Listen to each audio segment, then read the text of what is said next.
Julle ons het begin lang terug voor die groot trek met 'n ding wat sê doen dit vir jou eie beswil. En ons kyk na al die opdragte wat in die Nuwe Testament vir ons staan, wat goed klink soos doen dit of moenie dit doen nie, of vermy dit of los dit uit of hardloop weg of enige so iets wat in die Nuwe Testament staan. En natuurlik het ons gesê doen ons dit wat God het gesê doen dit, so dit is genoeg rede om behoort te wees. Maar die amazing ding van God is hy dink nie vir ons reëls uit om ons besig te hou. Hy dink vir ons reëls uit want hy weet wat is goed vir ons. En net soos ek kan nie maar as ek na my kind kyk, besef ek God se vaderhart, daar is nie 'n ding van stupid kind, kom kry tog het reg ding vir jou reël nie. Dit is heeltyd liefde en doen wat goed is vir hom en alles wat jy beplan en die reëls van is sodat jou kind kan in veiligheid en in liefde en in al die groot word. En God is nie anders nie. So laas keer het ons gekyk na 'n klomp goed wat die Bybel gesê het, weerhou jou daarvan of onthou jou daarvan. Vandag se dinge gaan ons kyk na wat die Bybel gesê het van wat ons moet vermy. En ek gaan redelik net hulle lees, hulle sê altyd hulle sê op hulle eie. So kom ons kyk wat sê hulle. Die eerste ene is in Romeine 16 vers 17. En ek vermaan julle broeders, hou julle in die oog, of hou hulle in die oog wat tweedrag en aanstoot veroorsaak teen die leer wat julle geleer het en vermy hulle. So vandag kyk ons na vermy. Wat moet jy vermy? Jy moet die vermy wat tweedrag en aanstoot veroorsaak. Is nogal iets om oor te dink as jy in die stoel sit van wie om te vermy al dan nie. En by the way, beteken nie altyd soos vark of gif nie, maar dit kom nog. Die volgende skrifgedeelte is in 1 Timoteus 6 vers 20. O Timoteus, bewaar jou pand en vermy die onheilige, onsinnige praatjies en teewerpinge van die valslik sogenaamde kennis. En daar is my 'n mond vol en dit sê vir my half die lewe waar ons vandag is. Niks het verander. Niks het verander nie. My vriend Timoteus moes kyk en ons moet ook kyk.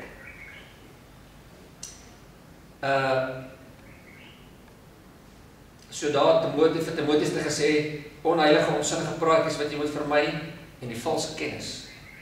Vermy dit goed. Dan is hierdie 2 Timoteus as goed gaan. 2 Timoteus 2 vers 23 en die dwaase en onverstandige strydvrae moet jy afwys omdat jy weet dat dit twis verwek. Half dieselfde rigting, bietjie ander bewoording en ander rede hoekom. Maar as jy laas keer gekyk van is stupid om te stry oor goede wat ons ouers wil stry. En net jy weet net om net stry. Titus 3 vers 9.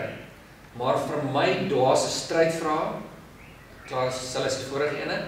En geslagsregisters, selfe storie, dis net dit gaan wat maak dit saak of daar 'n anderste soort naam wat hier is daai geslagsregister is. En mense spit kerke oor so dit ook.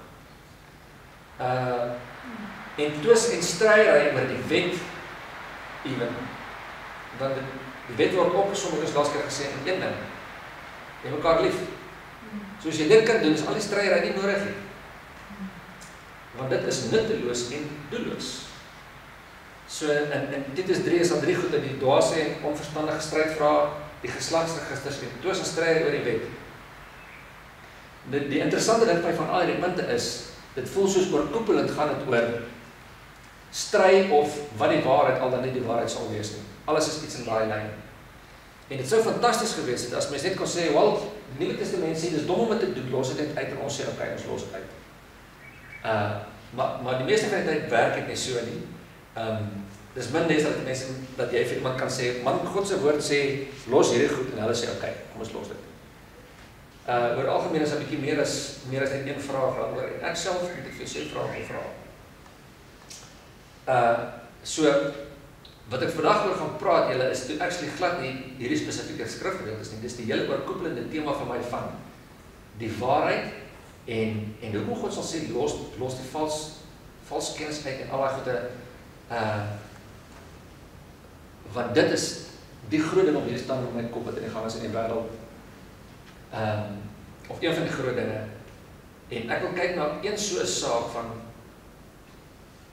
hoekom kan mense nie eenvoudig God se waarheid vat en hulle lewe daar volgens aanrig? Wat is die groot gestorie? En die oorkoepelende term vir wat ek oor wil praat dan is verdraagsaamheid. En jy gaan nou sien hoekom dit hanteer altyd van al die slimheid en twis en stryery en al die goedjies. Josh McDowell, wat die meeste mense ken, en Bob Hostetler het 'n boek geskryf met die naam van The New Tolerance. How a cultural movement threatens to destroy you, your faith and your children. En baie van wat ek vandag gesien die statistieke kom uit sy boek uit. En hierdie saakie is prakties binne in ons lewe. En ons gaan praat oor die teorie en die filosofie agter al hierdie goede, maar dit is prakties in ons lewe. Verdraagsaamheid se definisie het verander. Ek dink dis waar die groot reismes inkom. Die HAT sê hierdie ding, verdraagsaamheid. Dis inskikkelik, toegeeflik, geduldig, wat 'n ander se gevoelens eerbiedig. Ek en jy kon altyd verskil van iemand se geloof, of sy dade, of sy gewoontetjies. Jy kon verskil met hom afval. En sonder om met hom lelik te raak, jy kan nog steeds respek van gehad in alle goede.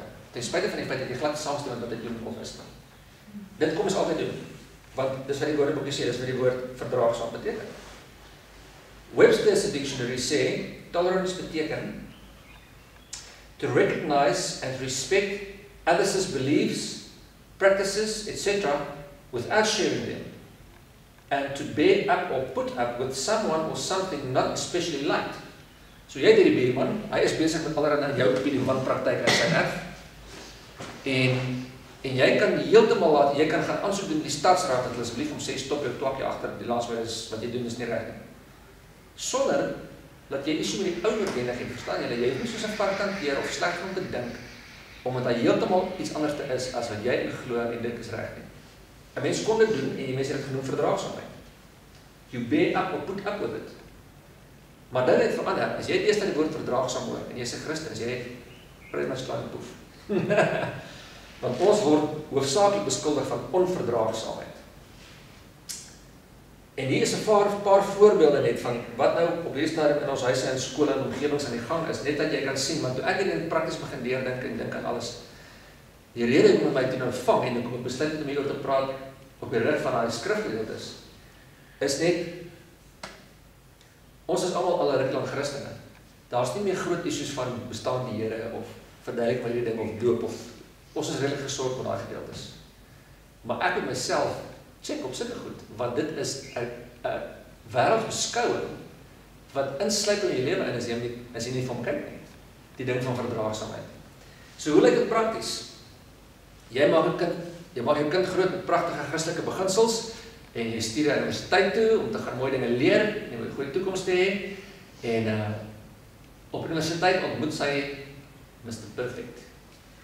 Blijkbaar. En sy vertel jy van Mr. Perfect en jy sê, nou maar Bokkie, wanneer bring jy vir Mr. Perfect huis toe dat ons 'n bietjie kan ontmoet en ons kan kyk hoe dit is. En sy sê, nee, klink reg, sy sal volgende naweek saambring en sê, nou maar cool, ons sal die gastekamer reg kry en sy sê, dis nie nodig nie, sy kan sommer by my in die kamer kom slaap. En jy sit en dink, wat het gebeur? Hoe is dit moontlik dat ek hierdie kind vir my so groot maak en daar gaan sy? En dis wat daar uitkom. En sy sê vir jou, maar jy verstaan nie, dis nie 'n probleem nie, sy het regtig respek vir jou groot gemaak het en al die goede, en dis die waarheid gewees en alles, maar dis julle waarheid, die nuwe generasie het hulle eie waarheid, elkeen moet op sy eie waarheid glo goed. Dis hoe dit klink. Of ons sien in die nuus deesdae al meer berigte van mense wat prominente besigheidsleiers is, want dis gewoonlik hulle by die nuus maak, wat hulle werke verloor omdat hulle net niks snaaks doen nie, net openlik ondersteuning gee aan Christelike organisasies. Die onlangste een wat ek van weet is een van Microsoft se groot baas, ek kan net nou wat sy naam is nie, wat vriendelik gevra is om te gaan, omdat hy openlik 'n Christelike sendingorganisasie ondersteun finansiëel. En in ons skole, in ons koerante nou, as julle die afgelope ruk het opgehou het, is daar groot stories van Afrikaanse wit mense wat hof toe gaan om godsdiens of Christendom althans uit skole uit te hou.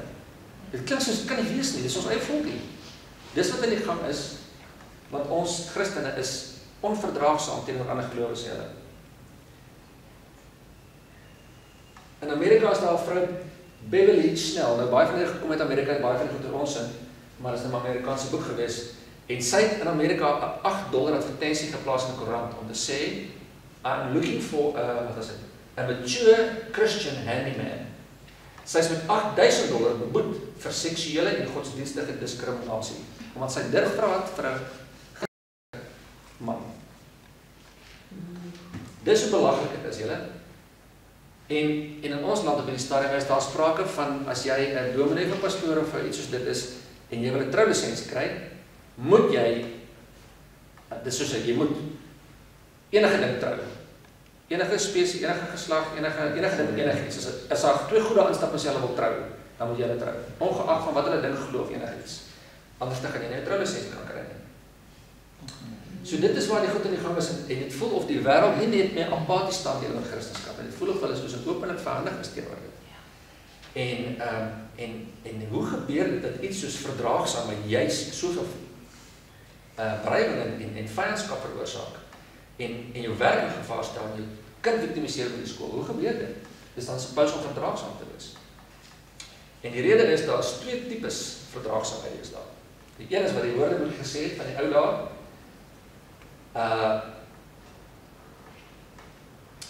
maar as jy deesdae sê, ongelukkig, my vriend, stem ek nie saam met jou lewenstyl nie, jy kan nie op ons kerk raak nie, dan is die kerk in die moeilikheid. Jy kan nie meer, as 'n Christen sê, wat ek glo is reg en verkeerd nie, want, hoe kan jy sê hulle, dat wat jy sê is die waarheid? Wie gee jou die reg om te besluit wat die waarheid is vir wie? Dis die aanklag teen ons. En in die goeie dae was dit moontlik om met iemand heeltemal te verskil oor sy gewoontes en lewenswyses, maar nog steeds die persoon te aanvaar. Die 2 gedagtes was versoenbaar. Jy kon iemand hanteer op 'n menslike manier sonder om saam te stem. Daai ding bestaan nie meer, want die definisie het bietjie verander. En as jy dink oor hoe God ons hanteer, werk dit ook so. God is ook verdraagsaam met ons. As jy dink aan Johannes 3:16, want so lief het God die wêreld gehad, dat hy sy eniggebore seun gegee het, sodat elkeen wat hom glo, nie verlore mag gaan nie, maar die ewige lewe kan hê.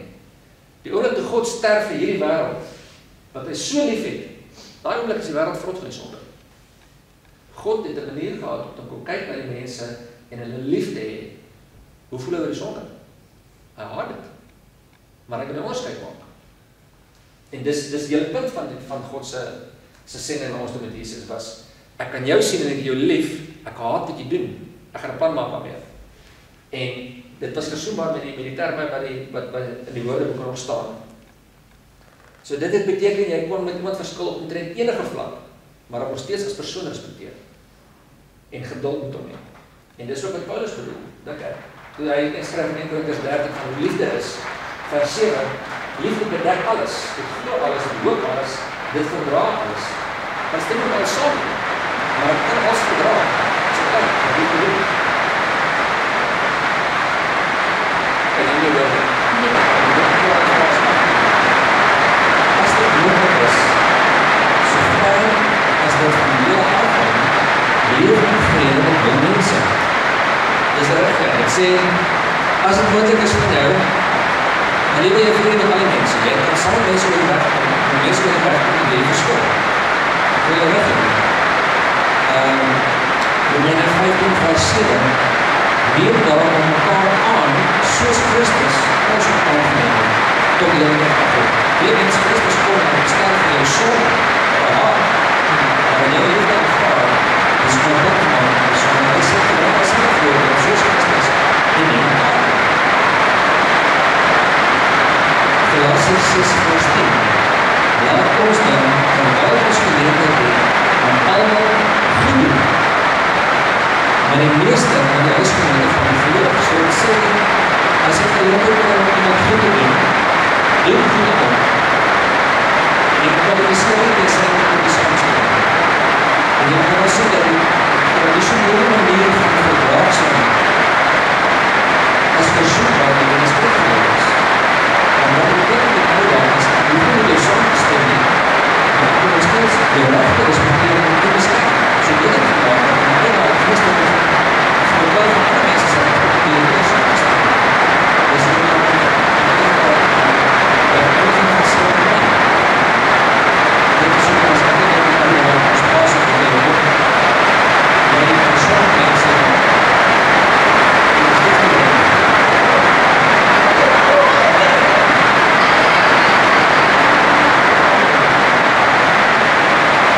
Halleluja.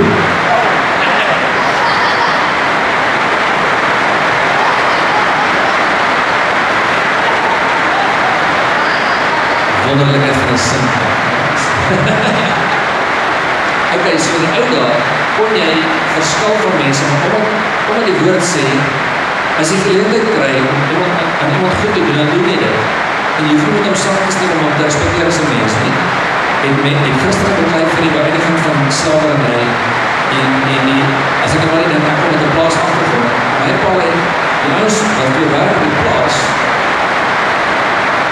heeltemal in geloof, hulle met hom voorvaders, ten spyte daarvan, so goed hulle kon met hulle vredens, hy is opgesit, hulle geschool, hulle maak, al die dinge, en sy kinders skuldig is nie, sy kon al die dinge gedoen, dat jy kom, en hulle te help, en hulle recht van hulle skuldig, en as hulle kom, in die hoogte, staan nie een paar af, en hulle kom, en jy kon hulle saamgestel, dit was versoenbaar met elkaar, dit beteken in die oude, dat jy kon mense ontvallen, ongeacht in die rug, ras, opgeslaagd, of nationaliteit, as jy dan oor Jesus, as 'n Joodse man, en praat met 'n Samaritaanse vrou, in die openbare opleiding, en hy praat respectvol met hulle, hy vergeet saam met die tollenaars, hy praat in die laatste mense, alles wat versekerdheidse kultuur vir 'n Joodse man onafhanklik is. Jesus doen dit ook om daar is verdraagsaamheid, dit beteken ek stem nie saam met die nie, ek respecteer dit, dit kon gebeur. Dit is echter nie wat in die school en in die middag gekondig word, dat het verander. Die definitie klink anders. Stanley J. Prince is een diepzoek opgeskryf. Maar sy naam is A Primer to Postmodernism. En wat hy sê van die nieuwe manier van verdraagsaamheid. Truth is relative to the community in which a person participates. And since there are many human communities, there are necessarily many different truths. So, dis nou hier waar jy met jouself gaan check as 'n Christen. Want nou raak het al verklink soos die waarheid. So, daar is nog baie mense, verskillende soorte mense, en almal het sy eie ding, maar is alles die waarheid? Don Clausen is 'n ou van Probe Ministries en hy sê verder oor hierdie saak. Since there are multiple descriptions of reality, no one view can be true in an ultimate sense. Since truth is described by language and all language is created by humans, all truth is created by humans. So nou raak het al hoe vankeer, hierdie slimheid wat ons hiermee te doen het, maar het is ons eie slimheid. En ons ingenieur ons eie waarhede en dis belangrik om te verstaan wat hy sê, want die volgende afleiding is alle waarhede deur mense bepaal word en alle mense is dieselfde geskep, dit is die logiese volgende afleiding, alle waarhede is dieselfde of eners. En nuwe verdraagsaamheid sê alle waardes, alle gelowe, alle lewenstyle, alle waarhede is dieselfde. Is nie meer genoeg om te sê dat elke persoon die reg te glo wat hy wil. Dis wat was, is nie meer genoeg om te sê nie. Nou is vir elke iemand een ewe reg, of ewe waar. En op die vlak klink als ons woordspeel. Maar dit is dramatisch anders. Edwin J. Deltray. En daar is hierdie boek en sê, all values, beliefs, lifestyles and truths and our lifestyle and truth claims do not deserve to be respected for their own sake without regard to content. The values of the Ku Klux Klan do not deserve respect, nor that of any other racial, gender, or ethnic supremacy group. Neither do we owe respect to the values and beliefs of the organized crime cartels operating in the United States. We do not owe respect to the values of countless other individuals or groups that you can think of as well as God, that are ambitious for power and use it without regard to considerations of morality. Dis goed logisch, as alle waarheid slechts, wie is ons om te sê dat ons as moordenaars geweet? Dit is goed, die vleerende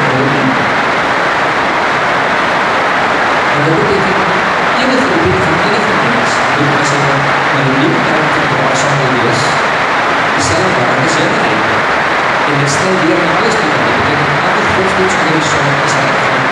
En kan jou dan rechter as sinkel is. Allemaal die Bible beeld. En die Bible het heel aanspreek. Die Bible is nie skrik om te sê, die God van die Bible is die enigste God.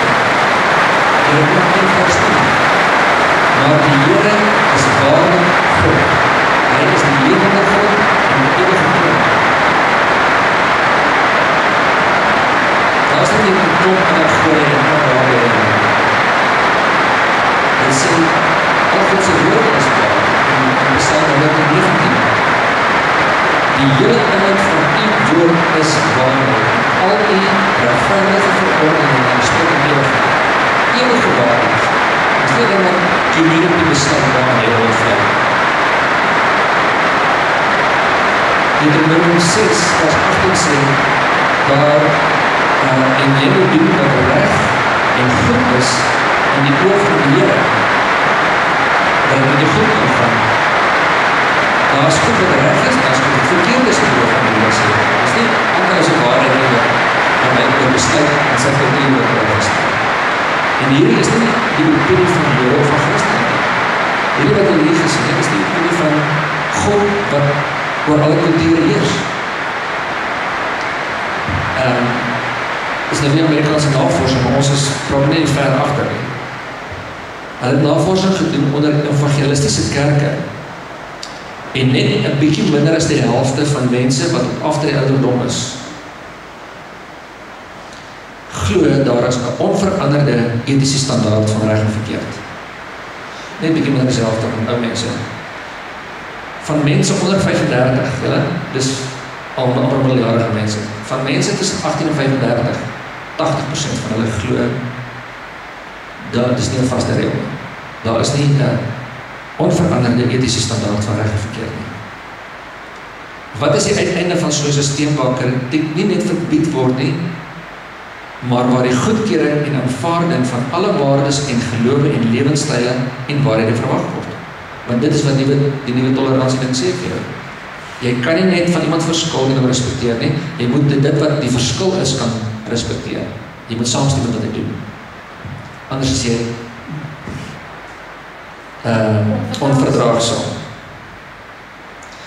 So, die uiteinde van so'n systeem by my kop is alle moraliteit, alle ewige waarheid, alle ewige reg en verkeerd, alle goed wat grond onder ons sit, om nie net dit groter is uit individue, dit is wat maak dat land ram in reg en geregtigheid in my kop en respect alle goed.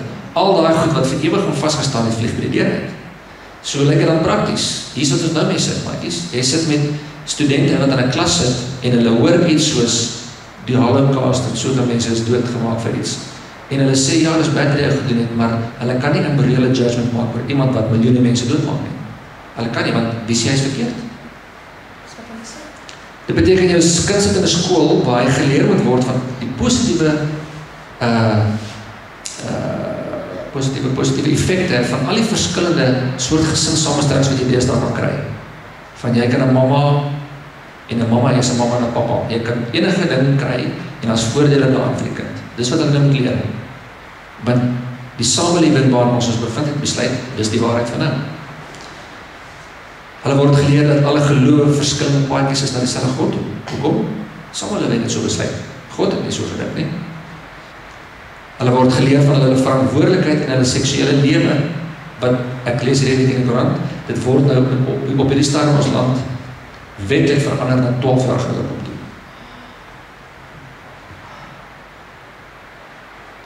Jy sit met studente wat uit die wetenskapklas gejaag word, omdat hulle durf sê dat daar is nog 'n ander opinie wat ons in glo, soos geskapenheid.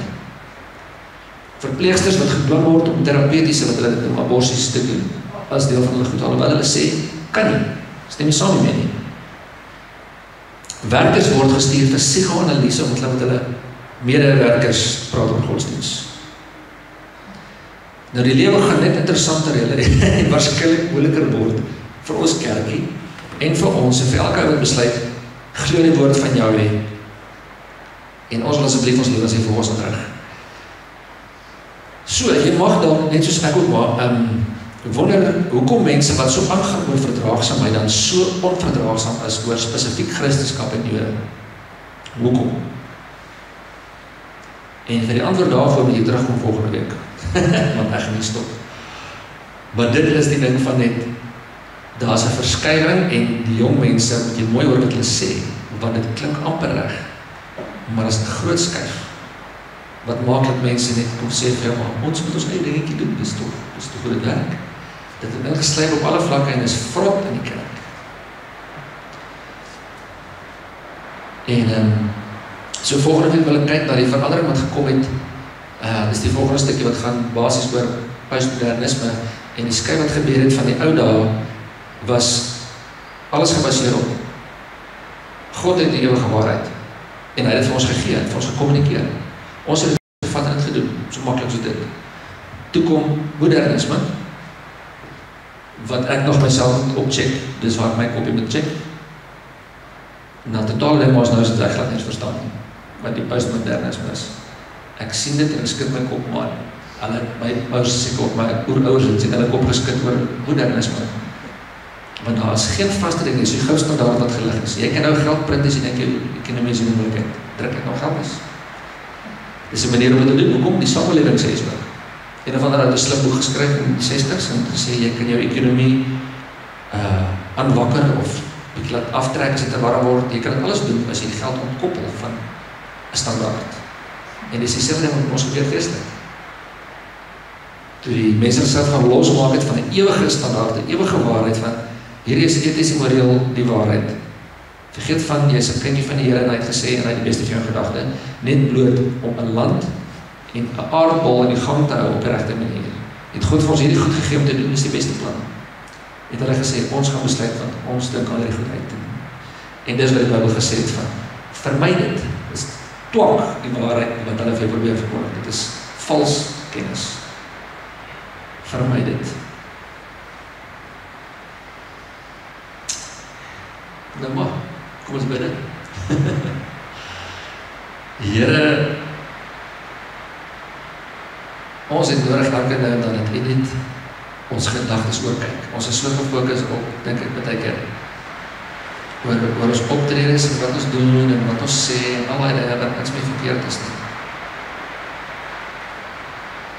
Maar ek moes myself opcheck op die ding van, wat gaan in my kop aan? Begin ek soos die wêreld dink? Of is ons gedagtes nog besig om vernuwend te word na u waarheid? Nie wat die kultuur gee nie wat die slim mense met die dik bril nie wat jasse sê nie. Wat u woord sê, want dis ewig en is waar. En ons kies net weer vanoggend om ons lewens in te rig volgens die ewige waarheid, want dis die fundament onder ons voete. En dis my geen wonder dat die wêreld rondval planloos oor omtrent elke saak onder die son. Daar is geen standaard nie. Daar is niks wat ewig vasstaan waar in jou lewe kan anker, of jou besigheid kan anker, of jou opvoeding aan kan anker, of jou gesin aan kan anker, of jou huwelik aan kan anker nie. Ons kies om te glo dit. Ons hemelse Vader het vir ons net die beste gedagte. En U het in liefde die wil en die reëls vir ons werk vir ons neergelê en vir ons gegee. En dankie dat U gekom het en dat U ons kom soek en ons kon skei van ons sonde en ons kon red. Omdat U ons as mense raak gesien het. Omdat dit kon skei van die sonde. En dankie dat U 'n plan gemaak het met sonde, Here, dat ons kan staan hier soos bevoorreg is om ons van U te kan doen. Help ons, Here, ook om ons harte te kry soos wat U hart was vir mense.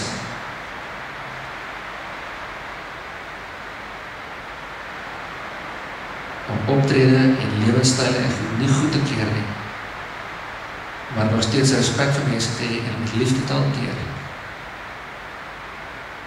En sover dit moontlik is in vrede met alle mense saam te leef. En sover ons kan goed te doen aan almal. En die liefde te deel. Dankie vir die Heilige Gees wat by ons is elke dag. Om ons te lei en ons te leer in hierdie dinge wat ons nie voor antwoorde het nie. Want vir altyd iets soos vals kennis is wat ons sê, dis woorde wat teenwoordig gemeen word. En U pas nie in woorde nie, dis 'n lomding om 'n ewige, onsielike God mee te verduidelik. Ons vra dat U saam met ons sal werk, Here, of ons saam met U, ons weet die hart is vir die wêreld. En dat U vir ons sal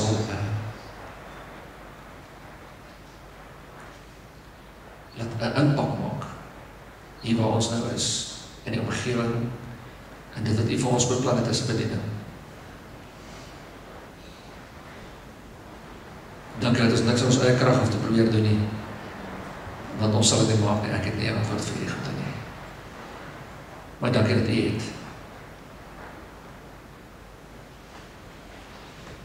En wil vanoggend kom in die naam van Jesus Christus, kom seën ek hierdie mense voor my, dat U vir hulle sal toegooi en elke goeie seëning wat U vir ons voorkom betaal het in Jesus. Dat U hulle sal lei en sal leer in die waarheid. Dat U vir hulle sal vooruitgaan op elke pad van hulle. En elke bult gelyk maak, elke dal opvul.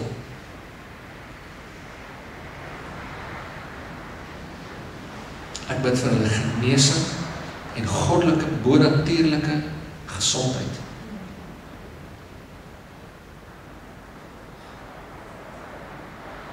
In die naam van Yeshua spreek ek Alicia se lyf aan en beveel hom om te reageer volgens God se woord wat sê jy is genees deur die wonde van Christus. Dit is jou deel. Ek spreek dood oor enige ontsteking en enige ding in haar lyf wat nie daar hoor nie. In die naam van Yeshua. En ek seël haar met God se gesondheid. Dat sy kan sterk wees en haar werk doen en nie net deur die lewe koud nie. Voluit lewe. Jy het gekom vir voluit lewe.